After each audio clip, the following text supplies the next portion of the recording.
कौन है नागा साधु, कैसे बनते हैं नागा साधु और उनका क्या उद्देश्य होता है, महाकुंभ के मेले में कहां से आते हैं और ये तमाम लोग कुंभ के मेले के बाद कहां चले जाते हैं। आज इस वीडियो में नागा साधुओं के समस्त रहस्यों से पर्दा उठाने की कोशिश करेंगे। कुछ सीखने को मिले या वीडियो अच्छा लगे तो लाइक, शेयर और सब्सक्राइब जरूर करें।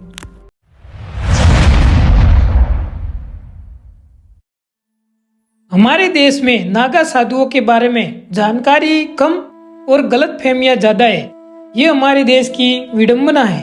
दुनिया में हार्वर्ड जैसे विश्वविद्यालय भी नागा साधुओं पर अध्ययन कर रहे हैं, लेकिन भारत में ज्यादातर लोग इनके बारे में जानते भी नहीं है कि क्या होते हैं नागा साधु। नागा साधु असल में एक विचार है जो खुद को त्यागने से शुरू होता है। ये त्याग सबसे पहले शरीर का होता है। इसमें नागा साधु बनने वाला व्यक्ति सबसे पहले अपने शरीर का त्याग करता है, अर्थात खुद का अंतिम संस्कार करता है। फिर पिंड दान करके साधु बनने की प्रक्रिया में शामिल होता है। प्रारंभिक चरण के सफल समापन पर पंचगुरु और पिंडदान अनुष्ठानों से गुजरता है। ये उनकी पिछली पहचान और सामाजिक संबंधों की त्याग का प्रतीक है। अंतिम चरण सबसे मुश्किल चरण होता है। इसमें अंग अर्थात लिंग को निष्प्रभावी करना शामिल है।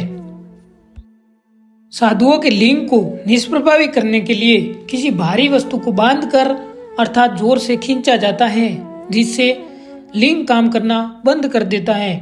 और इस प्रक्रिया में कई साधुओं की मौत भी हो जाती है, लेकिन ये प्रक्रिया अनिवार्य रूप से करनी जरूरी है। इसी कठोर परीक्षाओं के बाद अंतिम चरण में अखाड़े के झंडे के नीचे खड़े होकर साधु को 24 घंटे तक उपवास करना पड़ता है, जिससे गहन शारीरिक और मानसिक शुद्धि से गुजरना पड़ता है। इन सभी प्रक्रियाओं के बाद नागा साधुओं को पूर्ण रूप से स्वीकार किया जाता है तथा इनको ज्ञान केंद्रित तपस्वी जीवन पूरी तरह अपनाना पड़ता है। नागा साधु अनुशासन के लिए पूजनीय होते हैं, कठोर नियमों का पालन करते हैं। नागा साधुओं का मूल सिद्धांत आजीवन ब्रह्मचर्य का पालन करना है। नागा साधुओं पर मौसम का कोई असर नहीं होता है। वह हमेशा निर्वस्त्र रहते हैं। सर्दी, बरसात, गर्मी सभी तरह के मौसम में एक जैसे ही रहते हैं। ऐसी मान्यता है कि गुरु शंकराचार्य ने भारत की 4 अलग अलग दिशाओं में 4 मठों की स्थापना की। मठों की रक्षा करने के लिए नागा साधुओं की एक टोली बनाई। ये वे सन्यासी थे जिन्हें शास्त्रों के साथ साथ शस्त्रों का भी ज्ञान था। भारत में वर्तमान में 13 अखाड़े हैं जो युवाओं को नागा साधु बनने की दीक्षा देते हैं।